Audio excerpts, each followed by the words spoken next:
Welcome back to the best division in football with Awthentik and the Beard, presented by All or Nothing Studios. What's up, NFL fans? Thanks for tuning in tonight.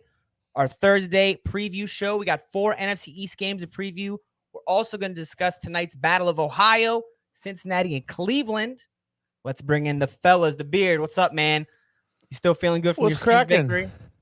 I'm feeling real good until we got to see Kyler Murray. So, but we're going to get into that later. But besides that, yeah, I'm feeling pretty good. I had a crazy day yesterday. I was live on YouTube for like 14 hours yesterday. Oh, was wild. So I started at 9:30 in the morning. I was live on my man Eric, the OBX Pickers channel, and I was on that channel from 9:30 in the morning to 5:30 in the evening, and then I went live at 6:37, and we were live for 5 hours, chopping up with my man Cernock, Dave, the Tesla picker, and Krillin. So yeah, it was pretty crazy. So I'm glad you could finally make it in today. Then it sounds like you had a busy day yesterday, man. Awthentik, week 1's in the books, man. Your G-men looking for their first W coming up. How you feeling? You feeling good about Danny Dimes? I'm feeling pretty good, man, but we got a tough task this week, man. And you know how the story goes with teams that go 0-2, man, making the playoffs. So this is a must-win for all teams at 0-1. I'm looking forward to tonight's game, and I'm also looking forward to Sunday's games, man. It's going to be a crazy week of football and a very defining week of football. It should be a good one. We're going to preview the games tonight. We're going to give you Awthentik and the Beard and my picks for each game. We're going to start off with the Cowboys and the Atlanta Falcons. Dallas Cowboys are going to host the Falcons on Sunday afternoon. Like Awthentik said, the boys are looking to avoid the dreaded 0-2 start. Dak Prescott was under near constant pressure from the Rams in week 1. Made it difficult to attack down the field with any of his wide receivers, which is obviously the strength of their team. They got Zeke back there, but it's good to get those guys involved. If they're unable to secure a pocket on Sunday, we could see more of the same struggles. Awthentik, got a question. If you are offensive coordinator Kellen Moore of the Dallas Cowboys, are you going to be keeping Zeke in on some early play action passes maybe to help out the offensive line that's been struggling so you can get the deep passing game going? Is that essential for the Cowboys to score more than 17 points? Yeah, I mean, I definitely think that's going to be a key to them getting a victory here. You got Aaron Darnold, who led the league week 1 here with 10 pressures on the quarterback. I mean, dude is a human cheat code. So you can't be bluffing them with nothing. You got to show them that Zeke's going to be there to block, and Zeke's going to be there to actually run the ball, hammer the run, so that the Cowboys can run some play action, get some off-ball stuff going with Dak Prescott and the rest of these wide receivers. It's going to be a difficult task, man. I think that their wide receivers came out and played pretty well. But the biggest problem for the Cowboys in this last game against the Rams, 3 for 11 on third down. So, I mean, I think that's why it didn't turn into a lot of points for the Cowboys, even though they had a wide receiver with 10 catches on their roster. CeeDee Lamb had a pretty decent game. Amari Cooper balled out, but really the big hit was one of the game-saving plays from Jalen Ramsey on Amari Cooper where he dropped that pass on, I believe, was third down. But we definitely have to stretch the field, man. Cowboys going to have to stretch the field if they want to see a victory here, because we know that front four from Atlanta is going to be coming. So, yeah, I think it'll be an interesting game, man. But, yeah. And that's the thing. So you're talking about stretching the field. This is what the Beard, I got to ask you about the game coming up. Awthentik was saying he thought Todd Gurley had something left in the tank, and he looked pretty good week 1. He 14 carries, 56 yards. He did get a touchdown. With that said, you guys got to listen to these stats for the Atlanta receivers. They're 1, 2, and 3. Oh, they were ridiculous. Julio Jones, Calvin Ridley, and Russell Gage. I don't know who Russell Gage is, but I'm going to know his name. They combined for 27 catches for 401 yards, 2 touchdowns in week 1. This is terrifying. We all know the Cowboys got some new pieces in the secondary. They didn't really get attacked that well last week. I mean, they didn't give up too many points, but the Beard, how do you see the Cowboys keeping this trio in check, if possible? That's the big question. If possible, I think it's going to be a problem for the Dallas Cowboys. Really, those 3 receivers, I mean, they can stretch the field, and I feel like that the Rams didn't really do as much down the field passing in that first game against the Cowboys. There's a lot more of in the middle of the field, intermediate routes. That's a Sean McVay, though. Yeah, run after catch type. Yeah, so they were Brandon Cooks used to run a lot of those deep routes for the Rams. They didn't have him, so they were kind of missing that this last week. But I think that Atlanta's going to test that Cowboys secondary early and often.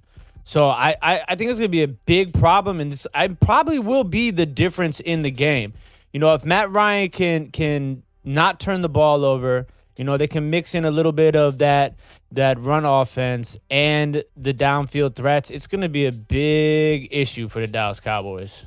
Yeah, I mean, Julio Jones, man, 9 catches on 12 targets, man. He, same kind of problem he had last year where no touchdown in this game. But, I mean, he's acting as a decoy, I feel like, as a bona fide number 1 wide receiver with plenty of size who can stretch the field, go across the middle. He can do everything. He's a DeAndre Hopkins in a Falcons uniform. So, I mean, yeah, it's going to be definitely tough for them to stop him. If they can get that running game going, man, and control the clock, man, like if you look at how the Pittsburgh Steelers did against the Giants, they milked 6 minutes of clock on one drive. The Giants only had 3 drives in the third quarter of that game. So that's the kind of play we're going to have to see from the Cowboys. If they could control the clock, maybe you keep Matt Ryan and Julio Jones off the field and, you don't get the explosive numbers that we saw last week. That's why I love the trio of receivers they got. I mean, the talent's unreal on Dallas, but when you have the running back they got with Zeke Elliott and what he can do, why not play that style of football? It's always won. I mean, in the history of the NFL, if you have a back that can get you 10 yards every 3 downs, I mean, you win the game, control the clock. That's it, right? That's facts. I mean, I'm just curious is like if that pass interference call at the end of the Cowboys game isn't called, how people are coming into this game and what their feelings are about the Cowboys. Do they feel the same way? Do they feel that this team might be a team that's not going to make the playoffs like a lot of the media I heard this morning and yesterday morning? Or does it change that? My confidence hasn't wavered in them that much. I mean, that's a loss. Even if they had scored that touchdown there and won the game, I wasn't thoroughly impressed, but at the same time, I'm not writing them off. Yeah, I definitely hear you on that. Big injuries in that game might change that for you in the future here. We got Van Der Esch out for a while here. I don't know if that defense is going to be able to hold up. That offense is going to have to do a little bit more, I think, on that side of the ball and compensate for what's not going to happen on the defensive side of the ball with him out. With that said, Awthentik, give me a pick and a score for the Falcons-Dallas Cowboys game this weekend. Okay. Before your pick, excuse me, I have to announce last week's picks results. Oh yeah, because I look pretty good. You can stop. I'll do the announcing of the picks. Boy, you're ugly. I was we picked 4 games total. I was 1-3. Awthentik went 2-2, and believe it or not, your boy the Beard swept. He was 4-0. Got every single pick right. If you bet any money with him, Job well done. He's got a Cash App. I don't know. He'll let you know. Go ahead and send him some of that winnings. Back to you, Awthentik. Give me a pick and a score for Falcons Cowboys. It's still early in the year, but I do want to go with my gut and how I predicted the schedule to go throughout this year, and I picked the Falcons to win. I think this one's going to be another kind of close game, just like the Cowboys played against the Rams. I just don't see the Cowboys not making any mistakes. I think that they're going to make mistakes in this game that's going to cost them this game. I'm going to go Falcons 31, Cowboys 27. So close. Yeah, we'll keep it tight, man. Because the Cowboys now, they know they got something to prove this week. This is a must-win for Dallas, man. This is a must-win. You go 0-2, I think it's 7% chance to make it to the playoffs after 0-2.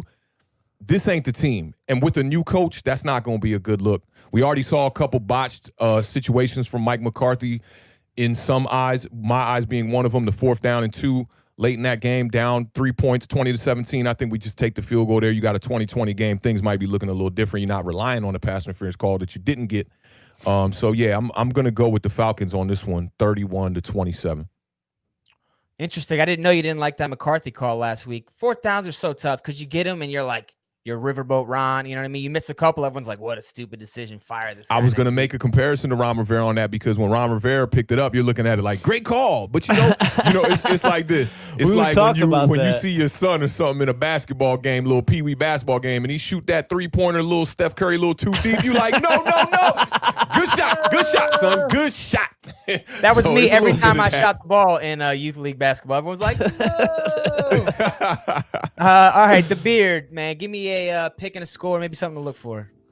Well, all right. First of all, I will say if you're a betting person, I would definitely take the Falcons +4. I mean, that's the line right now. I think that line will probably change and get a little bit closer to 3.5.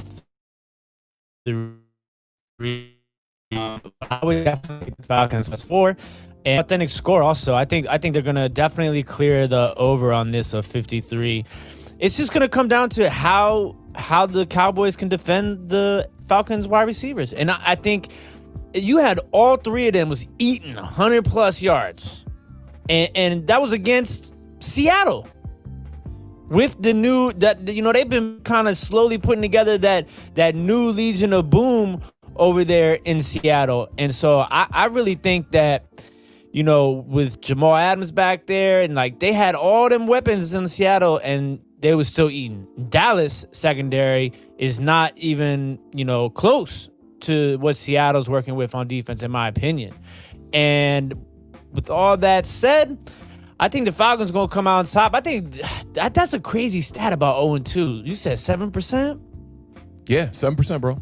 It's been like that, and we've been suffering from that as Giants fans for like 10 years now. We only have 1 or 2 winning seasons, and I just always know when you go down 0-2, bro, it's not a good look. And here's the crazy part. When the Giants won the Super Bowl in 2007, we were 0-2 and we beat the Redskins week 3 on that stop on the 4th down. That's wild. So, yeah, I'm going to take the Falcons. I think the final score is going to be 31-21. I take Falcons +4 and the over on that game. Sorry, Cowboys fans. If we get 31 on that, that's fire. We target. We spot on. I'm trying to think in my head what the score was of that Falcons-Seahawks game last week. Didn't they put up 31 or they put up 27 or something like that? It was 38-25. Yeah. That sound right? Falcons went crazy. Russell Wilson went crazy. Yeah. It was 38-25. Yeah. So, but this other thing too is the Falcons' defense is a little suspect as well. So that's why I think clearly, man, when you have wide receivers putting up those numbers and you still losing by 2 scores, I mean that's crazy. That's crazy. That's ridiculous, man. Doing something. If you guys both picked the Falcons and 31 points, so I have to go Cowboys because I got to catch up. I'm already behind in the standings. I was up all year last year until Authentic caught me in the last 2 weeks. So I got to make some crazy picks here. Cowboys, I'm still riding with you. Please run the football and keep Zeke in the block because he's a great running blocker. So I'm going Cowboys. Big game. 34-24. Taking them over the Falcons. That's how I feel about it. All right, the next preview. You like that score? It's all right. Yeah, I like that. I'm digging that. All right. Well, now we're talking about you anyway, Authentic, because the next game we're going to preview, the New York Giants take on Mitchell Trubisky. Cannot believe this guy still starts. And the Chicago Bears at Soldier Field this Sunday. Giants coming off the tough loss to the Steelers, 26-16.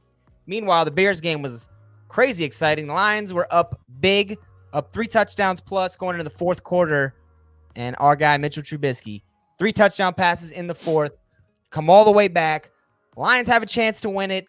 Rookie DeAndre Swift, running back, drops the game-winning touchdown pass in the end zone. Heartbreak. He had a great debut, except for that. So Lions. Feel bad for my guy Troy for that one. I mean, it was a tough game to watch the end of. So anyway, Authentic, we're going to kick it right to you, my guy. It's going to be interesting to see what the Giants defense is going to face. It's going to be a 4th quarter version of Mitchell Trubisky or a 1 through 3 quarters because he looked pretty terrible at the beginning of that game last week. He definitely did. Although Mitch came back and they got the win, I mean, the Bears gave up 426 yards to the Lions. I'm feeling really good about that. Daniel Jones just came off a 290-yard game. We had the 2 major mistakes, but we had the 2 touchdowns. Danny had some good moments in this game where he looked really good, especially on that 19-play drive that we couldn't punch in. And 0 fumbles. And I think people might be overlooking the severity of this Pittsburgh Steelers defense this year. They were ranked in the top 5 in every category. They're coming in this year as like the 3rd ranked defense, but this might be the number 1 ranked defense out there. So I think it would have built some confidence for Daniel Jones, and also his security will get even a little bit tighter with the ball, knowing now that he pretty much made a throw that cost us our chances in that game.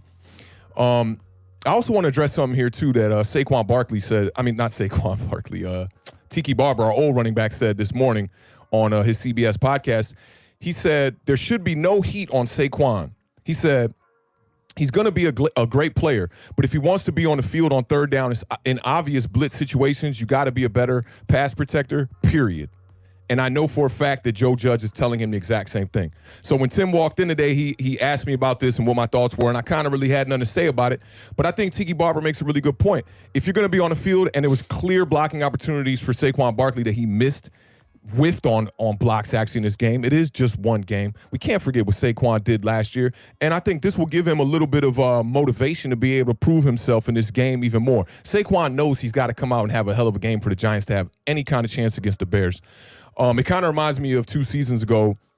Oh, actually, it was 3 seasons ago when we still had Odell and we went into Chicago and we won that game, even though they played with a backup quarterback. Same kind of circumstances on the line here. Giants have to win this game if they want to be a serious contender this year. And we're trying to surprise a lot of people. I feel like, this team only a couple wins last year. So it's like we got to come out the gate and get a W here. The next couple weeks of our schedule look crazy. We got San Fran. We got a few other powerhouses out there that we definitely – I'm looking at them as losses already before the games even start here. Mitchell Trubisky, great comeback. But I'm not confident. I'm not sold on him all the way yet. I think he's got the skills to be able to play the quarterback position and be a game manager for sure. But 2 of 11 on third down for him as well. I mean, that's dismal. Yeah, for 3 quarters he was terrible, and then fourth quarter he went off. So I mean, it was same old Mitchell Trubisky at the beginning of the game, but it is Detroit Lions too. So how much credence can you really give to the comeback at all? Yeah, if you look at them stats, you wouldn't. And you ain't watched the game. You see Trubisky 242 and 3 touchdowns. Literally all of it. Without that third number, without that third down number as well. I mean, there's no way Barkley's going to have the kind of game that he had Monday night. That 15 carries for 8 yards was the second worst since 1975. It was pretty bad. Man. Did you mention what AP did last week against the Bears? Oh, AP went off. Well, the total rushing yards, I think they had like 144 rushing yards. AP had 93 yards on 14 carries. We should be able to run the ball on them. No problem. And I want to see a little bit more out of Deion Lewis. And where was Wayne Gallman? It seemed like Wayne Gallman only got 2 carries. If Saquon is not working, let's go double tight end. Where are those packages that we were running with Zeke when Jason Garrett was in Dallas? There's no way you're going to let these people just come in and cut through your offensive line like that when you were in Dallas. So let's go double tight. We got 2 tight ends. One of them can't block. Evan Ingram had a terrible day, stinker of a day, had a drop pass. He had a couple whiff blocks. So, double tight him up, put a fullback back there, and let's pound the ball, man. We need to be able to see positive running yards on a play because when you're looking at 2nd and 13, 2nd and 14 for your young second-year quarterback, that's not the formula for winning games. You're right about that. Nobody could doubt that. Tim, seeing Adrian Peterson do what he did, what kind of game do you see Saquon having coming up this week? Can he do the same thing even more, like a big bounce back? Because Lord knows he needs it. We lost you a little bit there, Scotty. Give us that one more time. I was asking if you think Saquon's going to do big things this weekend, the Beard. Do I think Saquon's going to do big things? He got a chip. I think he's got a chip on his shoulder after that week. He's catching a lot of heat from a lot of different angles. And, he always strikes me as a guy that's like, he wants to do well and he doesn't take things personal. And I think you saw that in the way that he responded to the Tiki Barber criticism. He's like, I don't take it as disrespect. He knows he needs to do better. And he didn't throw any of his linemen. He didn't throw the coaches under the bus. You're never gonna see that from Saquon. Exactly. And he's a constant professional. In my opinion, I think that you might see like that old Saquon back. But in the back of your mind too, you also have to be like, not necessarily have we seen the best of Saquon already, and he's maybe that's all we're gonna get.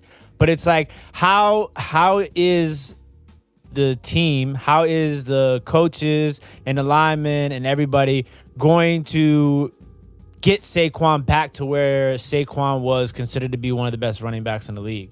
Because, as a running back, yes, there's a lot on you. You have to read the holes. You got to make the moves. You got to, you're running the ball. But at the same time, it's like, running the ball is a very cohesive team thing. You know, like you gotta have everybody kind of has to be all firing on the same cylinders for a running play to work. Like when you see the best running backs, and you see those runs when they slow it down and they show you the replay, it just looks like the Red Sea. Was Moses part of the Red Sea, yes, right? He did. That's the definition, though, of running teams. There's teams that run the football every single year with interchangeable running backs, but you're right. It's a system thing. That's how running the football works. Wide receivers, you can win with the best receiver on the field. When it comes to running the football, you have to have a cohesive offensive line. Bluegrass got a good point there, too. He says running backs are at a disadvantage with no preseason, which does make some sense, especially for starting running backs. You usually get at least 1 or 2 games to, get that real game speed going. So Saquon being just thrusted out there, maybe that had a little something to do with them. But, I mean, I don't think it's going to be that easy to run the ball against this Chicago Bears defense. Detroit, they definitely stuck with the run with 27 carries, but the average was under 4 yards a clip. I think it's going to be very difficult, but I think that's going to allow Danny Dimes to shine because the Chicago Bears defense only had 1 sack week 1. We're coming off playing against Pittsburgh Steelers, who got Danny Dimes down 3 times, and they pressured him 29 times.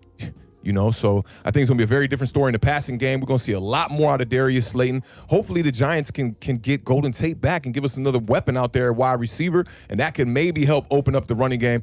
I know the traditional way that people like to run their offenses is you run the ball to then pass the ball. But in this case, with the New York Giants against the Bears, it might be having to pass the ball to open up the run. Get Saquon involved in that screen kind of game going and running these little trick plays. Where's the shuffle pass? I want to see a little bit of that too. I just want a little bit of misdirection coming from the offense, a little bit of motion and things like that. And I think that'll be the way that the Giants will see a victory in this game at 1 o'clock. I like that, actually. I think that's a really good point. Maybe you're talking about you guys want trickeration, right? That's not necessarily that. But what I'm saying is that I like the idea of passing to open up the run game. I mean, look at this. Look at how Pittsburgh just beat the Giants. They came out in the first half. Snell wasn't busting us in the first half.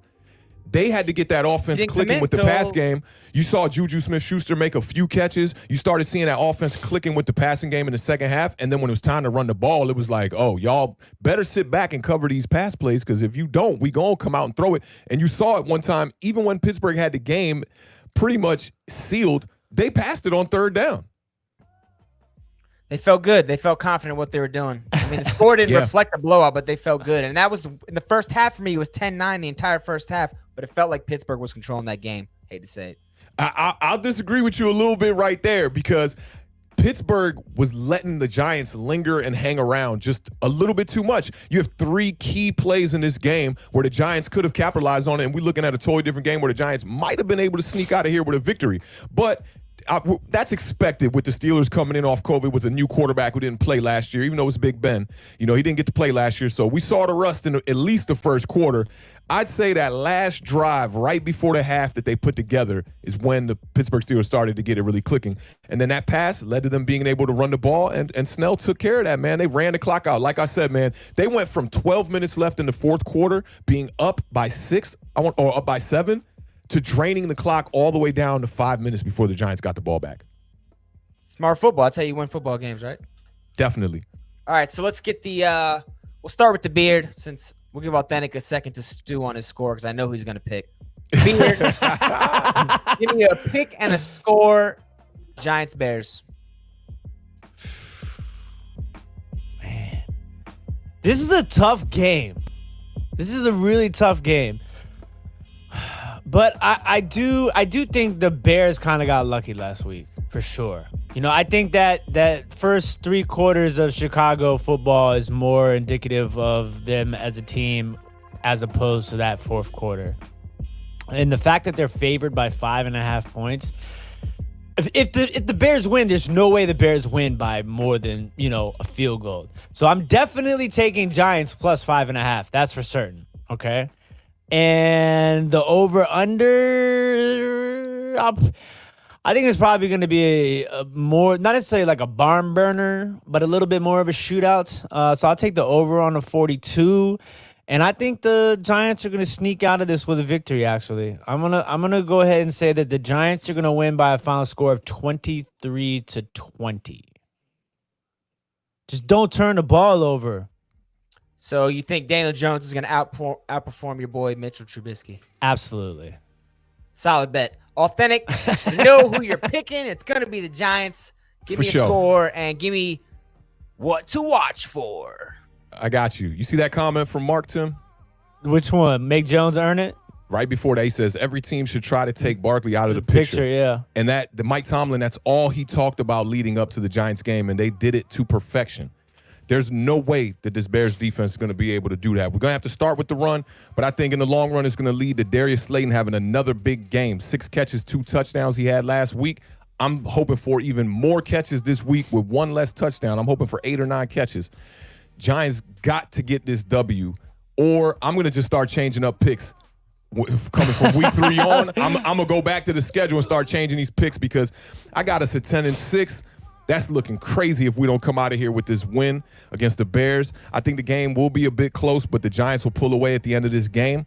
I'm going 27-17 New York Football Giants. 27. It's not domination, but 10 points. I mean, 2-score game. I like it. Ben Bayou, Bears win 28-17. I don't like the way that looks. I don't see 28 points from Mitchell. That looks, but it could be a pick 6. Daniel Jones likes to put the ball on the ground sometimes. I could see 28-17 sounds good. I hear you. I am rolling with Ben Ballou. Bears 27-24. Couple interceptions. I think Danny Dimes has a good game. I think Saquon struggles again. Something about this offensive line. Left side feels okay, but Andrew Thomas, even though he did all right, I think he struggled a little bit against a fast pass rush. And we know Chicago's got that D-line. I agree with you there. That offensive line, they're going to have to come and show up and play. But Andrew Thomas, man, Pro Football Focus had him rated as the 2nd best left tackle week 1. I don't like Pro Football Focus. I love Pro Football Focus. Did you hear what Pro Football Focus was saying about Leonard Williams and about Aaron Darnold, man, about how the sacks ain't showing up, but they add up all these other instances and circumstances where the player was effective on the play. So I do like their approach at bare minimum to statistics. It's not just your they ran this much, or it's not the vanilla kind of type of statistics. But I think Andrew Thomas, first game, no preseason, went out there, did his thing. We need a way, way, way better game out of Will Hernandez and out of Zeitler. Both our guards underperformed. And the center, man, what's my man's name? Nick Gates. Oh, my God. He was getting thrown around, but he didn't play a lot of center last year. Where's he from? I'm not sure where he's from, but he played a lot of right tackle last year after Mike Remmers was banged up. And now they moved him to center. He can play pretty much every position on the line, but, yeah, not well. You don't want to be, a jack of all trades and a master of none. We don't want that. So offensive line definitely got to show up. I mean, the passing game is going to be very important, and in the running game, I don't see Saquon Barkley having a big, big, big bounce-back game, but hopefully we get in the hundreds, baby. Nice reference there. We're going to kick it to a quick commercial break, and then we got trivia coming up next, so stay tuned, everybody.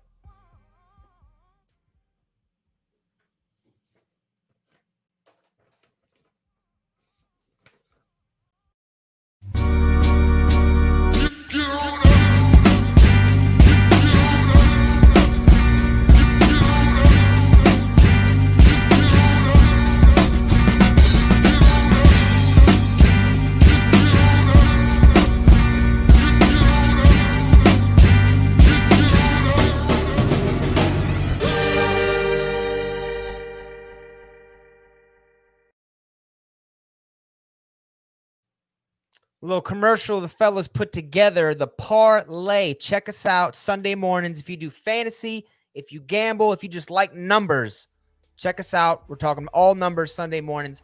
Fantasy football, gambling. We're going to give you over-unders, our picks from last week, stats, trends, anything you need before you set your fantasy lineup or lay down your bets. And we killed it last weekend. I mean, you killed it. Yeah, we all killed it. Everybody had some good. Everybody had some good stuff. The only pick that I came up with was the Cowboys Rams. I was spot on with that one. But right on. Yo, Tim, you actually hipping me to a lot of this that's going on with this betting. I'm about to put my money on the line here soon, man. As soon as I get more of a little bit of an understanding for this, I'm definitely gonna put some money up on this. Don't do it.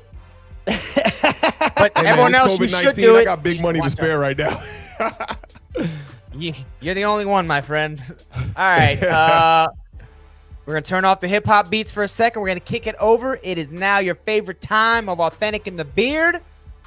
Trivia time. Let's go. So I got 4 questions total. We're going to do 3.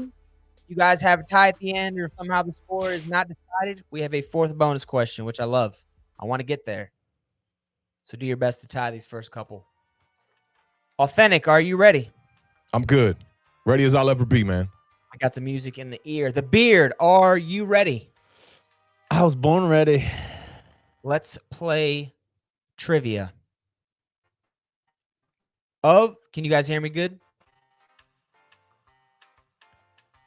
Yeah, we're pretty good. All right. I don't want this question to have to be repeated.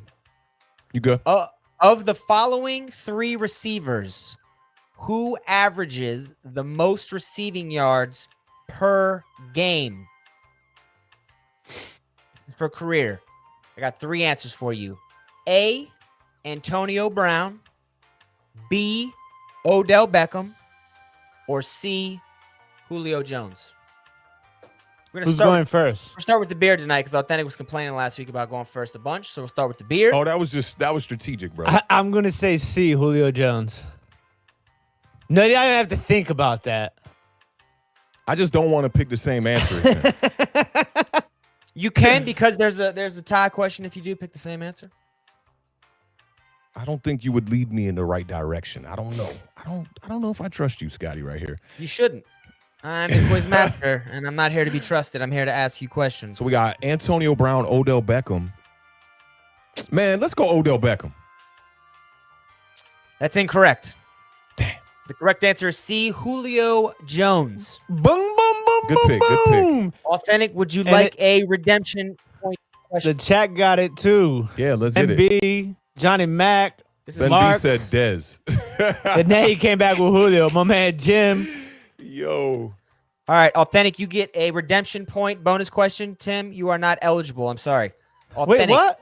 Sorry about this. Because you got it right, you don't get a chance to. Actually, we'll give it to you too. We'll make this fair. Can you guys get within 3 yards of how many yards per game it is? Oh, okay. For Now I Julio get what Jones. this is. 15.8. Whoever's closest. No, per game. How many yards per game? Oh, per game. Did you not even know the original question? Are you still? 92. I thought you were saying per catch. My bad. I'll go 92 yards a game. Beard? 99.7 yards per game. That's exactly 3 yards away. It's 96.7. So the Beard gets the bonus point too. Ooh, I was 4 away. Damn. Close. Antonio Brown and Odell Beckham, believe it or not, as of this moment, have the exact same yards per game for their careers. Is that crazy? That's wild. What are the chances? I mean, that's total catches divided by, or total yards divided by games played. And they have the exact same number. It's 86. And they kind of far behind. Wow. I thought that might have been a little bit closer for real. No, Odell was way up there, but he had that bum year last year, and it brought him all the way down. Yeah. Okay, Tim, 2. Drop my pen. Shit, Mo. Awthentik, 0. You guys ready for question number 2? Let's do Let's it. get it. We're starting with the Beard. We're starting Awthentik. Which NFL team has lost a record 9 consecutive playoff games? Streak that began in 1991. Wow. That was your breathing? That was. That joint was like Oh, it was me. the wind tunnel test. This is kind of The window This is kind of a tough question. Wow, 9 straight losses in the playoffs? That's correct. Began in 1991. 1991. So they've only made the playoffs 9 times since 91. That is a correct deduction. Ugh. Yo, that's dummy tough. Johnny Max making multiple guesses. Ryan, I'll Haggerty's go making mo- guesses. Ooh, have they made it that many times? I'll go Miami Dolphins. There's no way they've made it 9 times since 91. That is incorrect. Is he looking at the Googles? No, I'm not looking at the Google. I was looking Your at, answer, the Beard, you have 5 seconds, man. We need an answer. I have 5 seconds. You had all time. Come on. Where's my Oh, there it is. I'm gonna go with the.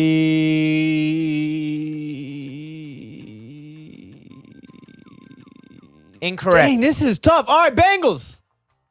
Incorrect. It is the Detroit Lions. Ah! It started against Wow. your Washington football team in 1991, the Beard. So you Jesus. definitely should have known that, man. That's a tough question right there. You were like 15 years old. You should know that answer. Okay. The Beard 2, Authentic 0. We'll go to the third question. This is a good question also for college fans as well. Which two universities, they're tied, have produced the most pro football Hall of Famers? The number's 13. I want to know the schools. So it's two schools that have each produced 13 Hall of Famers. Correct. And one of them just got to 13 with a 2020 inductee. Well, I Dang. might get it if you don't get it. Well, did they do a Hall of Fame induction already this year? Because 2020, it was last year. Or no, it might have been in February. It was this year. There was 2020 inductees. I promise you, I do research. I don't just pull these questions out of Yeah, I thin air. trust you, bro. He asking you questions like a cop It's a, right now. it's a busy day at work, too. Uh, Still got these in. I'm gonna go Notre Dame.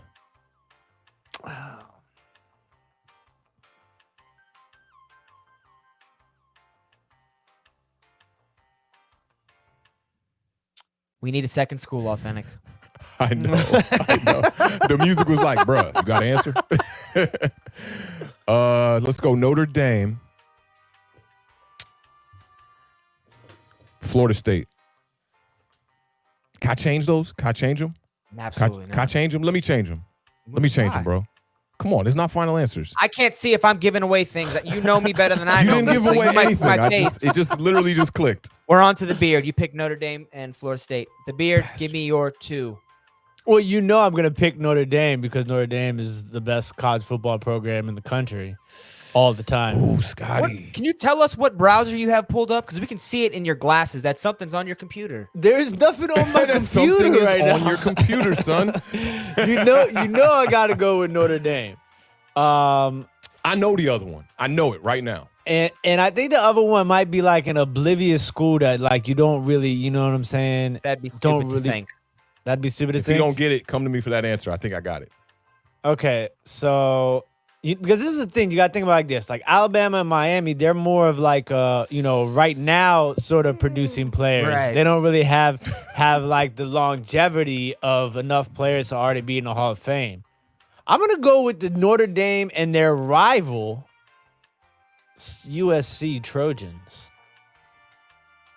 The Beard is Those correct. are my answers. Damn, What's that? That boy You are good. correct. That boy good. But the Beard, can you name the recent inductee, the 2020 inductee that brought USC up to the lucky number of 13? Troy Polamalu. No. Oh, that might be right. And it comes in for the pick six. Can't let y'all just keep walking over me with these answers. Stealing both points. This is crazy. This is Oh, so I unprecedented. get all the points for that, right? That was like Wait, what? What is it? In Oh, Family pick- Feud, like when you get to the final one, the final round. Hey, if you win that one, you win them all. It's not. That's All right, incredible. So trivia's that over. means no. We go to Trivia's the, done. we go to the fifth question now. The final question. You guys are tied up. This is a good one. 7 players have eclipsed the 2,000-yard rushing mark in one season. I want you guys to name them. We're gonna do alternate answers till somebody can't come up with one. Okay, wait. Say it one more time. Come on, he thinking. Seven for players. 3,000 yards. 2,000. Okay. Yeah, how many players for 3,000, Tim? Okay. That's why I was a little confused. Oh, right. head and shoulders. The Beard, put your hands up, buddy. Come on, we see your hand, man. Go ahead. Am I first? Yeah. Yes, Chris Johnson. Authentic. Dickerson. The Beard. 3 seconds. Ooh, 2 LT. seconds. No, incorrect. Dang, Authentic, that you want to was- rub it in? Give me one more. Yeah. Let's see. 2,000. Adrian Peterson. Correct. You want to Yeah, keep let's going. go. Right when the You wanna I'm keep saying, when that going. music cut off, I'll be having them answers, cuz. I should have went OJ. That's what I should have went. I should have went old school. OJ's also on the Marcus list. Allen, No. Was Marshall Falk ever on it? I don't Nope. think so. Barry Think about- Sanders, There you go. Think about Emmitt ghosts. Smith. Emmitt Smith.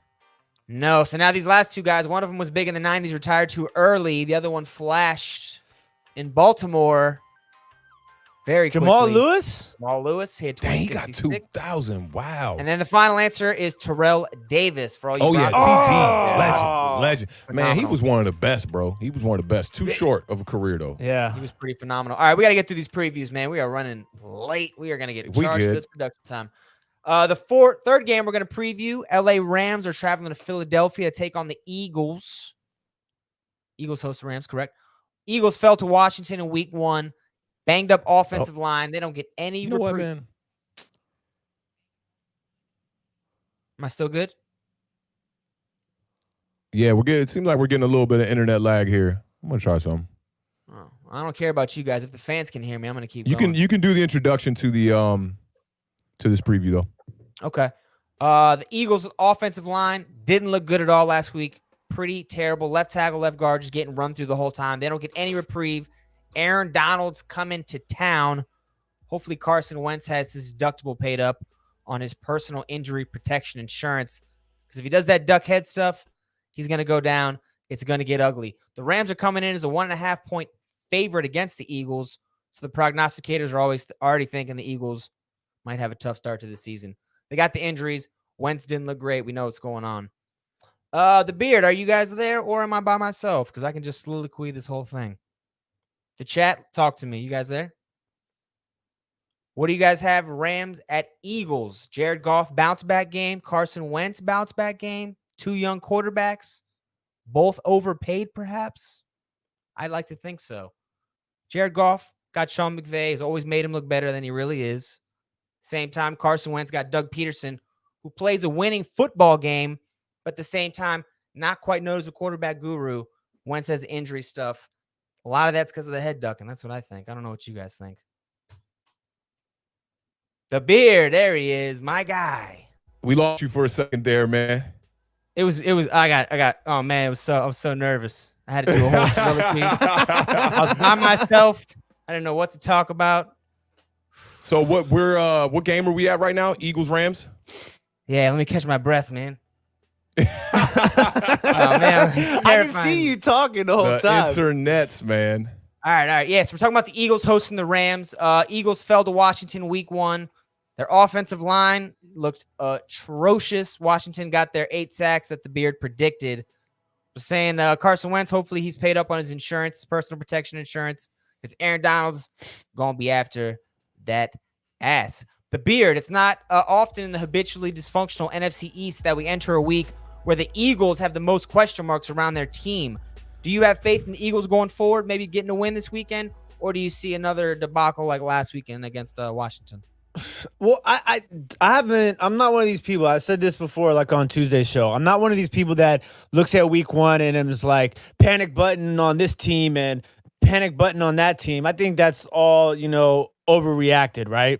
But that being said, I think that there is no way that they can shore up the offensive line problems that they had against Washington in 1 week against the Rams. Now, the Rams, they do rotate a lot, very similar to the way that the Washington football team does and San Francisco 49ers do. Very similar. But Aaron Donald's going to be a problem. So, but I think also this other thing, though, is, I always give Doug Peterson credit because I do think that he is a great head coach. And I think that, he's going to try and game plan around the weakness of his offensive line. So I wouldn't be surprised if, you see a little bit more of the running game because the Cowboys were able to run fairly well against the Rams defense. So I think you'll see more of the run game for the Eagles. I think you'll see a lot more quick throws from Carson Wentz. Hopefully, for Eagles fans, they stick to, those tight end passes across the middle. When I played tight end and back in the day, we used to call it the tight end waggle. You know what I'm saying? When I would just cut across the middle of the field and catch that. Wait a minute, the tight end waggle. I thought the quarterback run the waggle. Well, tight end waggle. But the tight end is running the route on the waggle. You know what I'm saying? So I was coming across the middle, catching that pass, turning upfield for 15 yards every time. You know what I'm saying? I was special like, package just for the beard written in. Tim just redefined what fantasy football actually means. Straight up, yo. I averaged like 15 yards a catch when I was back in the day in high school. He can't give you too much details. You go looking up them stats, find some crazy. They might not have stats on me because you hope so. I wish I had some game film for y'all because I was making some crazy catches. But all right, back to the Eagles and the Rams. I do think that it's gonna be a tough showing for Philly again this week, and Ben says it too. I think Miles Sanders is gonna help a lot because of his versatility as a running back. But I still think there's going to be some serious issues that Philly's going to have to overcome in order to get this victory this weekend.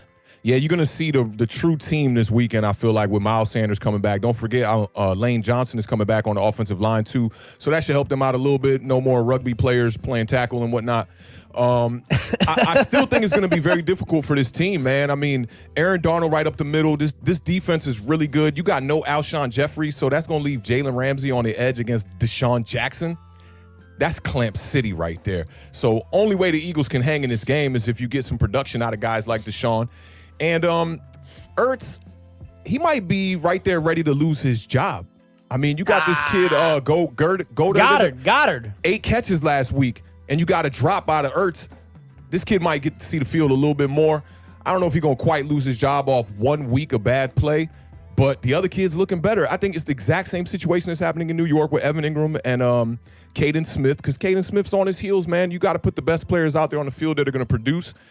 The Rams defense is going to come out and take care of this for them. I don't even think that game will be close, to be honest. I mean, so before the season started, because right now Zach Ertz is on. This is his last year of his deal. He wanted an extension. They said, we're going to wait. We're going to do it afterwards. They got Dallas Goedert. Obviously, he's a stud. He has his rookie contract right now. But Doug Peterson sat down, and I believe the GM sat down with Ertz and said, if you play this year out, we're going to get you that deal, but you just have to be patient about it. If they put him on the bench and started Dallas Goedert, that would be bad business. I mean, he's getting PT right now. To get 8 catches, you got to be on the field. You know what I'm saying? And he was dropping balls. He arguably cost them that game. He had some huge drops against Washington. Oh, talking about Ertz. Deny that. Yeah, Ertz. Yeah, I do think he cost them the game because the fourth down play. I mean, granted, it's a fourth down. You're going for it on like 4th and 7. That pass was dead in his hands. Drops it, game's over right there. So he's definitely got him on his heels, man. I just be wary of that because I think Doug Peterson's going to go with who's going to be the better player on the field on that day.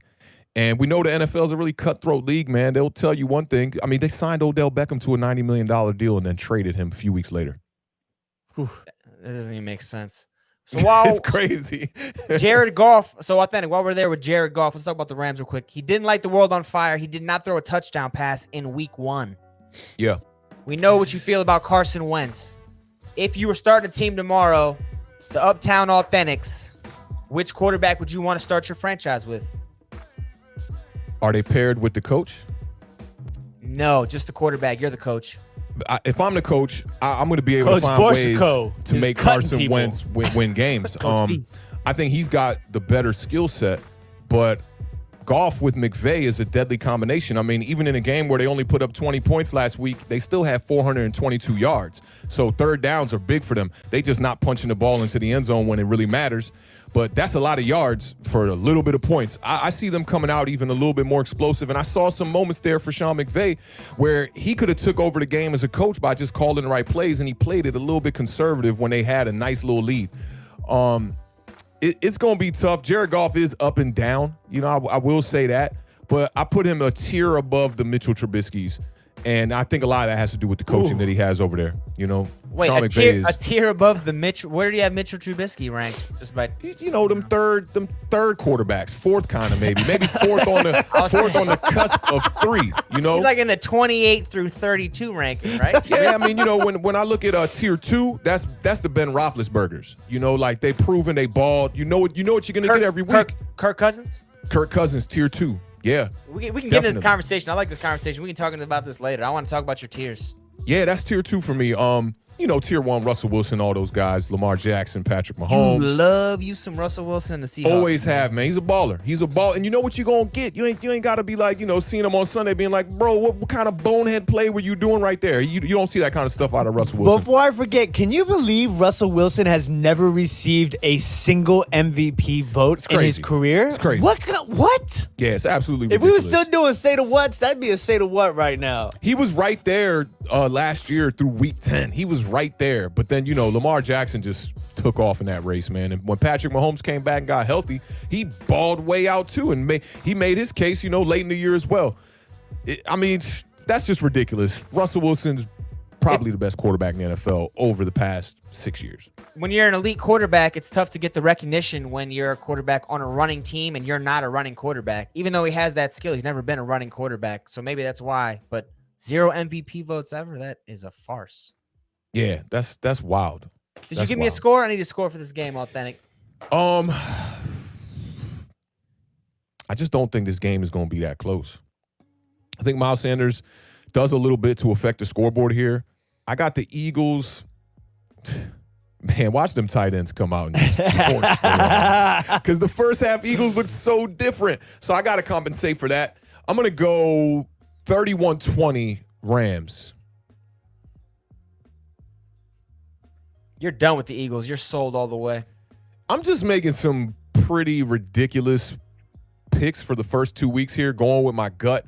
But I think after week 2, I'm going to have enough tape. I'm going to be able to look at these teams and assess these teams a little bit better and really go in with a more realistic prediction for these games in week 3. But week 2, things are still up in the air. I mean, we had some really bad performances. We had some crazy upsets, like we're going to get into that next game with the Redskins and the Cardinals. It's some crazy upsets, man, and it's really hard to just dictate where these teams are going. And for teams who went 0-1 like the Giants and teams who lost the last minute, you know, like the Lions, it's hard to judge these teams, man. So, yeah. I mean, I think by week 3, I'll have a better gauge on things. Who was that wide receiver for the Atlanta Falcons? I have a better gauge on things. Russell Gage? Russell Gage on things. And, yeah, I'll be able to make some better picks, man. That's a good fantasy team name right there. Well, the Rams are only a 1.5-point favorite, so the people making the odds in Vegas think that it's going to be a shootout, close game anyway. Straight pick 'em. So the Beard, with that being said, give us some of your picks. All right. Well, you know, I think this is going to be maybe a little bit of an ugly game. I still think Philadelphia has a lot of work to do. They seem to play particularly better towards the end of the season as opposed to the beginning of the season as of last couple of years. I think I'm going to take the Rams to win by a final score of 21-17. So the under and the Rams. 21-17. You picking a lot of low-scoring games, the Beard, right? Your other game was kind of low-scoring as well. Nah. It wasn't low-scoring. I had the over. One of them was 31. He had the same 31 pick, but then the other two, yeah. Same thing again. They're both going Rams. You know, I like my Eagles. They're banged up. If they do win, it's gonna be an ugly type win. Aaron Donald, please just save my man. Don't hurt Carson Wentz too bad. I'm going to the Eagles. I think the Eagles are gonna have a little bounce back here. Is Miles Sanders definitely back, Awthentik? That's what I heard. I heard him and Lane Johnson are definitely back for this week. I trust your sources. I'm going to go Eagles 34, Rams 24. Yeah. That game could go that way, man. It could, for sure. The Rams are they're not the kind of team that you know what you're going to get every week. We saw that they're doing running back by committee. The kid Brown had a really good game last week, but who's to say what's going to happen? Is Akers going to get more carries? Akers didn't impress me. He seems like a very small back, but he needs the space, you know, just like a Saquon Barkley. He needs the space. He didn't get the space this past week, and maybe he'll be the more effective runner in this game. We'll see. I mean, Redskins used your boy Peyton Barber, gave him more to carries, but he didn't really have a good yards per carry clip, but he got the 2 touchdowns that he needed to get y'all the W. So, I mean, it's going to be a hard game to judge. Talking about the Washington football team, the Bears Washington football team goes on the road to battle Arizona Cardinals dynamic second-year quarterback Kyler Murray. Both teams undefeated, 1-0. Arizona took down division rival San Francisco. It was 24-20, also a comeback game. It was an interesting game to watch. Deandre Hopkins, big splash in his debut in Arizona. Career high, 14 catches, 151 yards. All Houston Texan fans and Awthentik are collectively groaning about Bill O'Brien, GM, skills. Not too good. The Washington's fearsome foursome front seven won't have statue-esque Carson Wentz to harass this weekend. Kyler Murray also led the Cardinals in rushing, 91 yards, 13 carries, also had a touchdown. The Beard, we know we got the front line, which is good at rushing. Obviously, we're going to have to do some containing as well this weekend. How do you see it going? I mean, that's the word. That is the word of the week, the weekend, the day, the game. It's contain. We're gonna need a lot of gap presence, a lot of containment on the edges. Everybody, you're just gonna have to be dotting your I's and crossing your T's because you cannot let Kyler Murray slip through the cracks because the dude is insane. I mean, this is a completely different type of offense than what the football team faced in week one. The thing is that, I was listening, and this is a crazy stat. So Kyler Murray ran it, I don't know off the top of my head. I want to say he ran it 15 times for 91 yards. Was that what it was? It was either 15 or 16 times for 91 yards. Do you know how many times of those runs that he actually got tackled? As opposed to running out of bounds? Running out of bounds or sliding, but actually got hit and tackled. I think it was only one time. One time? One time. So, it's not even just that he's a good runner. He's a smart runner, and I think, and it's a very similar sort of stat to Russell Wilson. And I think that the two of them are very comparable. And they both have baseball backgrounds, and I think that that's evident in their play. Now, the thing is that Kyler Murray and them are also getting rid of the ball really quick. There's gonna be a lot of quick passes from Kyler Murray. So I don't think the football team's gonna get 8 sacks again, right? So and I don't want the fan base to expect them to have 8 sacks every week because oh man, we want to hear you say 8 sacks. I know, but it's important to be realistic here. Depending upon the teams that you play, you have to understand what's going to happen on the defensive side of the football. But another good thing that's really interesting is that Fuller is going to be back this week. The football team is as healthy as, I swear every week, every year, there's injury issues there, right? Everybody's healthy. The only person that was limited in practice was Holcomb, the linebacker. We're also going to have Davis back playing as well. So I'm looking for this. The first week, the Washington football team was that defensive line. That was, and the secondary shine too. But I think this week you're going to see reverse roles. That secondary is really going to step up. And, the front line's going to play a secondary role in the win on the defensive side of the football. On the offensive side of the football, it's you can, if I get the same game I got last time, I would not be upset. Now, I want to see a lot more fast-paced offense. I think that that's going to be something that is going to be beneficial to Dwayne Haskins. Now, the Cardinals played the 49ers, right? And the 49ers offensively, they just kind of look blah, there's no excitement on the offensive side of football. And they didn't run the ball particularly well either, especially considering the fact that how many yards they averaged rushing last season the 49ers did.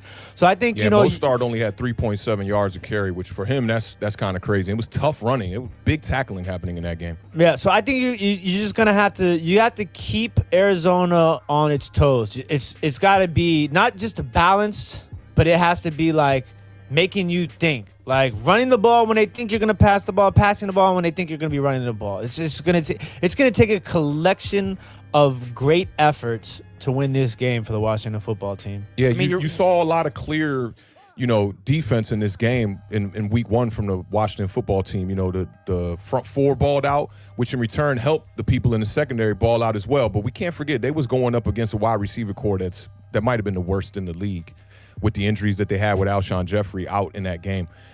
This is a totally different circumstance here with DeAndre Hopkins coming in off a game. Week 1, he just got the most targets of his career with a new team. Week 1 already, and what was it, 14 catches? 14 catches on 151 yards. We're going to have a safety over the top on that one for sure, which that I think in return is going to open up some running game.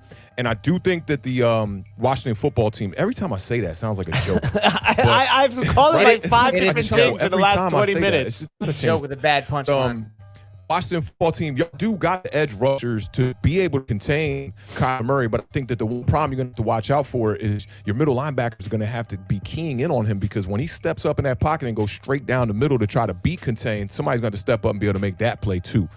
Rushing the ball, I mean, Kyler Murray, we know what we're going to get out of him, and just like you said, Tim, he's barely getting tackled. You said he got tackled one time. The dude's only 200 pounds, 5'10", 5'11". You know what I mean? That kind of quarterback can't get hit. We know that. We saw Mike Vick's career deteriorate as soon as he started getting hit, along with plenty other running quarterbacks who had success early on in their careers. He might be the one guy who might eclipse that threshold, Kyler Murray, where he can probably be a running quarterback for a long time in this league if he manages to stay safe, like you're saying right there. I think the Washington football team is definitely going to have a problem. It's just if they can capitalize in the red zone for the Cardinals. If they can, this game probably won't be close. But if the Redskins can manage to just keep them to a bunch of field goals, the game could remain kind of close, and the Redskins could sneak away with a victory. Johnny Mack was mentioning it in the chat. He was saying Kyler's the right quarterback to battle a front like Washington, and I cannot disagree more. You got a quarterback like that who can roll out, he can run, but at the same time, he can make throws from outside the pocket, puts tremendous pressure on everybody. We're getting Thomas Davis back in the linebacking core, but still a weakness as far as guys that can go out, contain, but also get after the quarterback when you need it to happen. The Beard, you mentioned we're getting Kendall Fuller back this weekend. My question to you, are you putting him on the outside and moving your boy Jimmy Moreland into the nickel? Or are you going to keep Moreland on the outside and put Fuller at the nickel? Ooh, that's tough. I think it depends on how healthy he is. What if he's healthy? If he's 100% healthy, put him on the outside.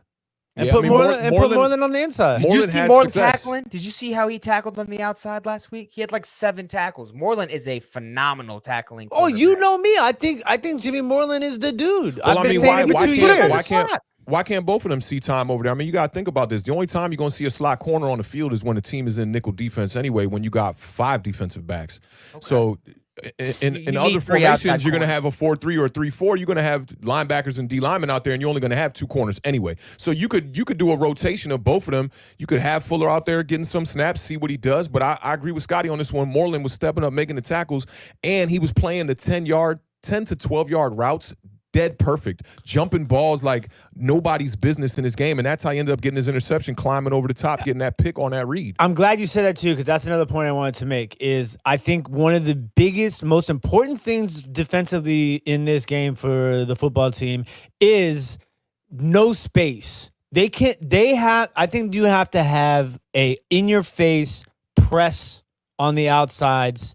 I want the linebackers really close to the line. I want the entire defense moved up against Kyler Murray, because I think that if you give them too much space, that quick throw is coming all day, and you're just gonna have to have really good safety play just in case anybody gets beat. But I want to see that defense pushed up a lot. You're talking about good safety play. I mean, you did watch the first week. Troy Apke, he's not the guy. He's not the guy, but you have to understand, you have to rely. Sometimes you got to step up. You're saying bring in your defense when you got DeAndre Hopkins on the outside, who had 14 catches last weekend. Give him the at the line. Just give him at the line. Get in his face, hit him a little bit, smack him a little bit. I think you got to play smart. I think you got to play a smart type zone almost. You got to mix up a lot of zone blitzes. If you play the football team's zone was getting shredded. I mean, you're going to have to adjust. There's no option, though. If your front four is handling him in the beginning of the game, then you might not have to send the blitz so crazy. But I do agree with you on that. Like, as soon as you see that Kyler Murray is effective against the front four, you got to make an adjustment. And you're going to have to run some zone blitzes for sure. Absolutely. And your secondary is going to have to be able to run cover two man, and cover three, be able to take care of the whole field. I mean, that's where I think they can exploit y'all. In return, the Redskins, if y'all struggle with the run, kind of like y'all did last week, because that run was smoke and mirrors last week for me. When I watched the game, it didn't look as terrible as it looked when you look at the stats on it. I mean, 2.2, that's not that great. You know what? Y'all were 36 carries for 80 yards last week, right? Am I wrong on that? It was terrible. That's ridiculous. They just held a Super Bowl caliber running back in Mostart to 3.7. That spells trouble for y'all running backs. If the Redskins can't run the ball and we got to put the ball in Dwayne Haskins' hands without running play action, when this Arizona defense knows that he's going to be coming with the throw, I mean, that's either going to be a recipe for disaster, or we're going to see Dwayne Haskins coming of age or something. You know what I'm saying? That's a great point. I can't argue with that at all. So Awthentik, while you're on it, man, give us a pick and a score for the football team versus Arizona.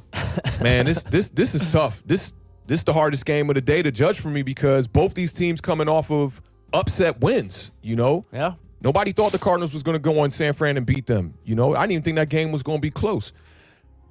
Redskins, I mean, that's like the biggest upset I can remember in my recent history of watching any Redskins game. Ridiculous. I think the Redskins are going to keep it close, because Cardinals got a lot of weapons at wide receiver, but they didn't put up a lot of passing yards last week. They was only in the 200s. I think the Cardinals are going to sneak out of this one 19-14. That's an interesting score. Terrible game to watch. Cardinals. I mean, they're the Washington football team. That's enough. On top. First place, Washington football team. Sounds good. The Beard, I'm assuming you're picking your football team. I'm going to be honest with you. On the way back to the city today, I thought about this game a lot. And I was really close to picking the Cardinals. Really close. But I'm going to ride with the football team until they show me that they're the football team that I thought they were going to be, like they were last year, you know. Until they let me down, I'm going to ride it. And I think they're going to surprise a lot of people. And if they are, they need to win this game, because if they win this game, and if that defense can contain Kyler Murray, there's going to be a lot of people talking about the Washington football team, especially if, like what Awthentik says, like Dwayne Haskins can like make a move, not just necessarily manage the game and not turn the ball over, but make a power move as a quarterback. You know, in the NFL. you're being a little bit modest for how well the defense did in the first week. I got to keep it 100. If that was my defense and the Giants came out, we got 8 sacks, 2 interceptions. I'm going into this Arizona Cardinals game like we taking care of business. 100%. I know, but listen. Now, this is the thing too with the Redskins. Y'all are in a fantastic position. Y'all could go up 2-0 right now. Arizona Cardinals are a good team, but nobody's truly scared of them. I'm not scared of the Cardinals, if you know what I'm saying. So I just think that, like, the Redskins, if you come out of this 2-0, you got Dallas going into a tough game week 2 here against the Falcons. The Giants going into another must-win game. Philly looking like the poop emoji.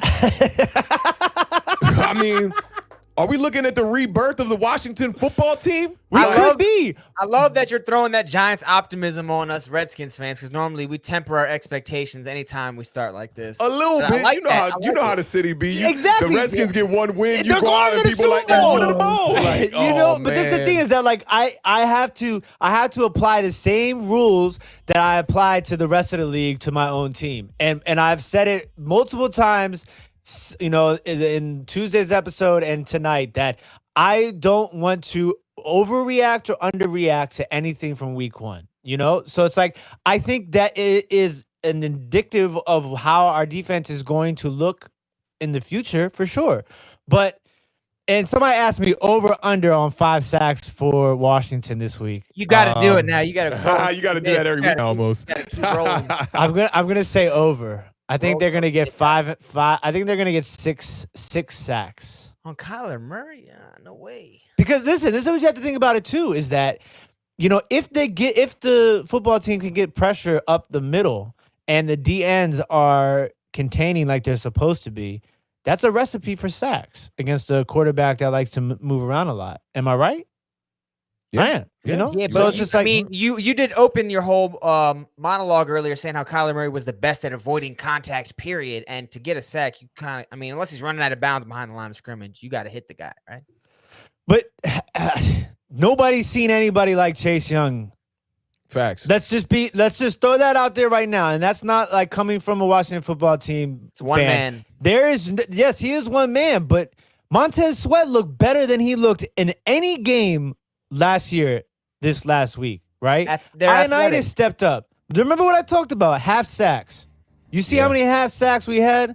You're going to need some push from your interior guys, though, man. Yeah, and Ioannidis, Payne, and Allen. They're going to force those edge guys out past Kyler Murray. And the goal here is going to be for him to step up in the pocket and then make the play. Yeah. Beating a Carson Wentz, you need athletes that can get after a quarterback. Beating a Kyler Murray, you need smart and athletic guys. And that's what I was going to ask you. How much more do you think in speed? So you're going to need. I think you have. Kerrigan has a lot of discipline, so I think maybe you have Kerrigan a little bit of showing them the containment, and then Chase Young and Montez rotating and getting after the quarterback. This will be an effort. It's going to take a team effort to stop this guy. He's a fast quarterback. Look, but this is the thing. When he's escaping the pocket, that's what I'm saying. It's like I'm not that scared of him. I don't think he'll get sacked, but I do think that the Washington Redskins are going to be able to force him out of the pocket, roll out, and have to throw the ball away a lot more than he wants to. But for him to really come out here and really shine, he's going to have to make some big plays. He's got to take some risks, which I think could lend well to the Washington Redskins defense, because if he takes the wrong risk, y'all secondary seems to know how to capitalize on bad throws. This is another big point I wanted to make, and thank you very much for bringing that up. You're going to have to the most important thing that this defense front does this Sunday is hands up. Big time. Because he's a short guy, 5'10". He's a short guy, and if you can't get to him, then you can stop him by getting your hands up. Because that's what it's just going to – the little things are going to equate to a win this week. Yeah, one of my major knocks on Kyler Murray was that before this game. And I did say that week one, him showing up, some of the runs I saw from him have proven me a bit wrong. But the problem I have with Kyler Murray was he couldn't make the throws outside of the hash because he was so short. So it's like if you do get the hands up and he doesn't have a lane, it's a totally different skill set that he's going to need to deliver those kind of throws over these quarterbacks who are like 6'4", 6'5", that can just stand over the line and deliver these rocket throws just right on a rope. But for Kyler Murray, he's got to find that lane. Hey, Glock 30, man, you're not wrong, man. 5'10" is not short. It's average height. It's perfect height. Bruh. In the NFL, it's a little short. You know how you gauge the shortness? Go on a basketball court at 5'10". See where you play. You're going to be at point guard or shooting guard. That's you got to have a versatile skill set. You got to be able to do a little bit of everything. That's all. Which we know Kyler Murray, he can do that. I will give you that. He could definitely do that. But I just think that this front might be a little bit too much for him, which that's what's going to keep this game close. Because if Kyler Murray was the kind of taller quarterback that could run like this, this wouldn't even be close to me. But I think that that'll keep the game close. That front four is going to apply pressure all day.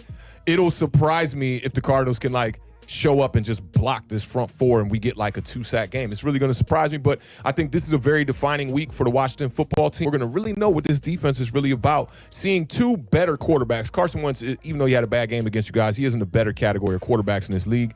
And going up against Kyler Murray, that'll give us a good gauge on what we could expect from the Washington football team for the rest of the season. Did Awthentik pick a score?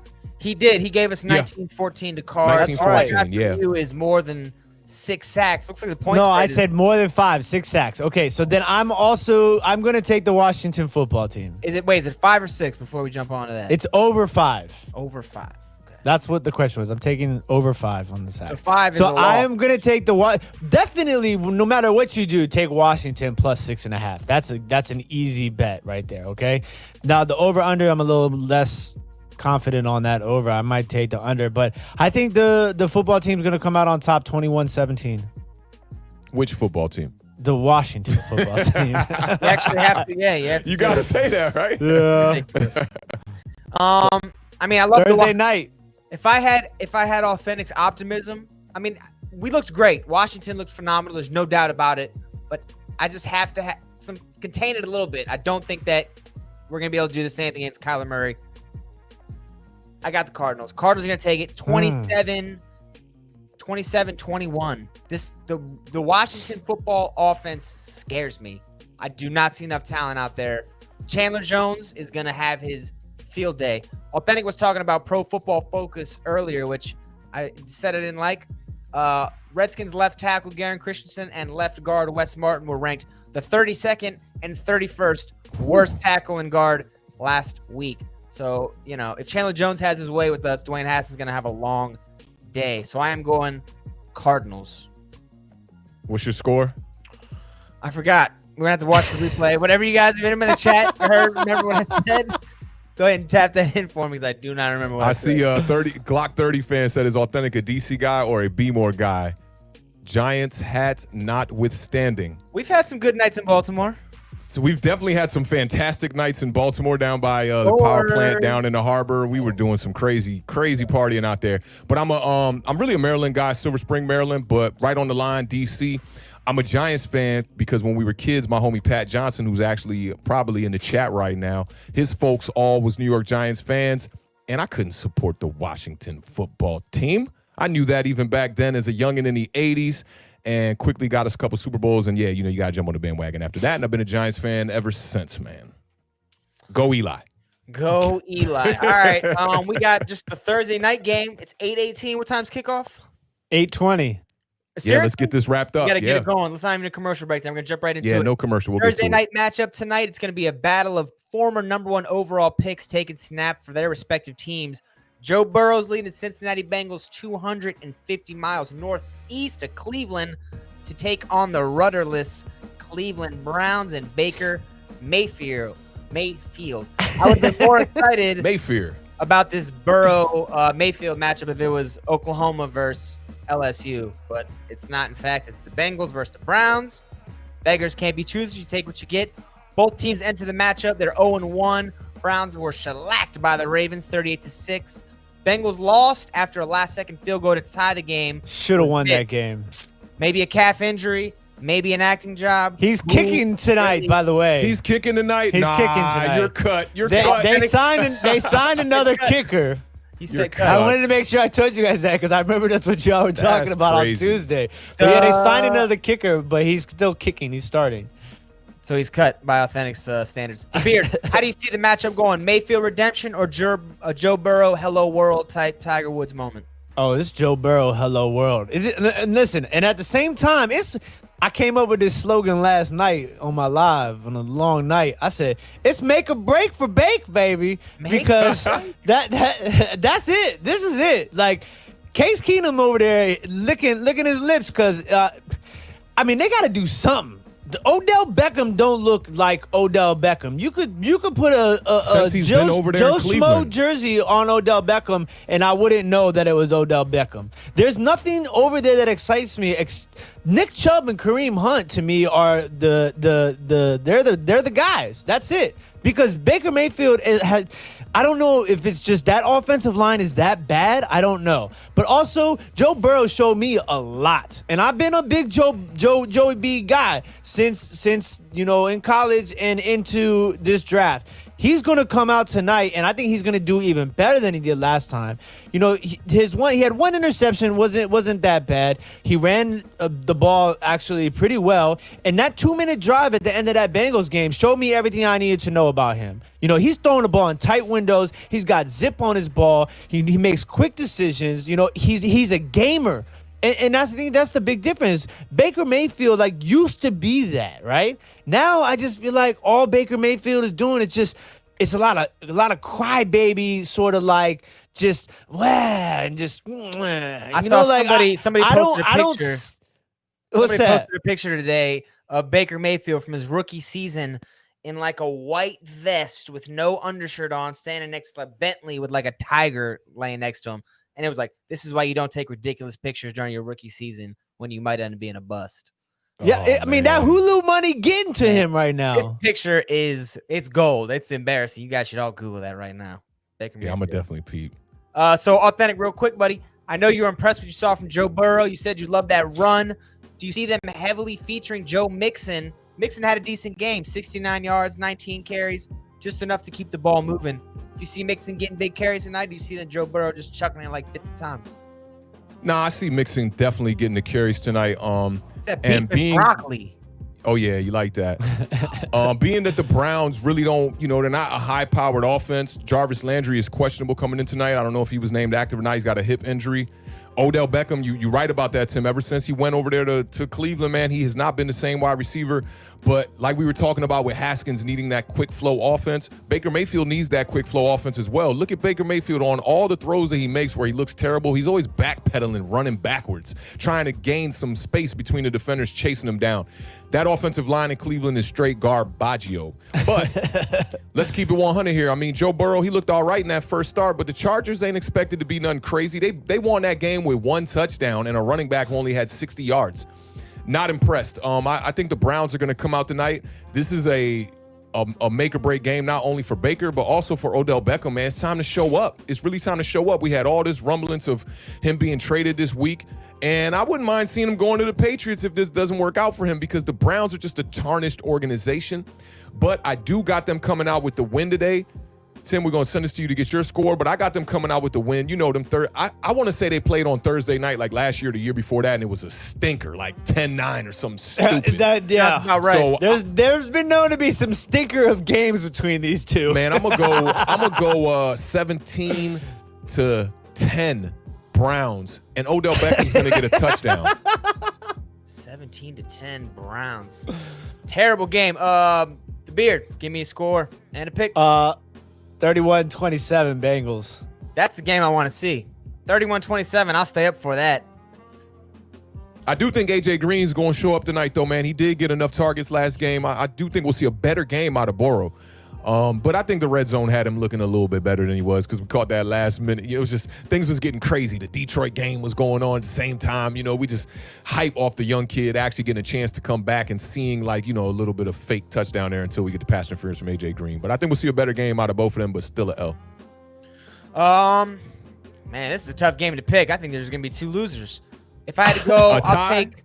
No ties this year, Tim? Yeah, I haven't gotten to that point yet where I'm picking ties. If there's a tie, I'm going with Cernock's connection. That score looks good to me. 28-17 Bengals. Cernock, if I win any money off this, buddy, it's coming your way. I like that score. So I'm going with the Bengals. I like the rookie. Let's do it. What was it again? 28-17. 28-17. Cernock, man, I need some Giants apparel, bro. I'm running low, man. Definitely need to holler at you soon, bro. Awthentik, man. Say something to the people. Peace out to them before we let them go to the game. Hey, man, thank you all for tuning in again, man. It's crazy. We're already in week 2. The season is flying by. I'm digging this 3 shows a week. It's just football seems like it's every other day now. Make sure y'all check us out on Sunday, the parlay. I think Scotty might be able to join us this week. We got me and Tim up there for sure holding it down. Thank you to everybody who subscribed, man. We're slowly but surely building a Awthentik and the Beard family here, man, with Scotty Boomz as the host. And yeah, man, appreciate the continued support. Good luck if you got anybody in these games tonight. I got Odell Beckham. I'm gonna start him like a fool. Hopefully he shows up, man. The Beard, man, give us something. Man, I just want to, go back and touch on what Awthentik said and just, thank everybody for all the support across all the platforms. Everybody who's watching us on Facebook, Periscope, Twitch, YouTube, Instagram, just keep sharing the links, keep showing the love. Like, we really appreciate it. Shout out to everybody in the chat that stopped by today. We really do appreciate it. And make sure you guys come on Sunday because we're giving y'all the heat. We're giving y'all all the info y'all need to succeed on a Sunday. So we'll see y'all Sunday morning at 11 o'clock. I don't get a lot of time on this channel to say what I want to say, so I got a little bit of time. I'm going to say something real quick. Yesterday, the all NBA teams were released. Bradley Beal was not included on this list. Bradley Beal, shooting guard for the Washington Wizards, averaged over 30 points a game. He had 5 rebounds, 6 assists on a team that only won 25 games, but mind you, had D-League, G-League, whatever you want to call them, players all over the roster. It's an absolute embarrassment. It's a farce. It should have never happened. You got to give Bradley Beal respect or he's going to leave DC. This is just embarrassing for Silver and for the entire NBA. It's unbelievable. That's all I have to say tonight. Thanks for tuning in. Best division of football. Enjoy tonight's game. Y'all have a beautiful evening.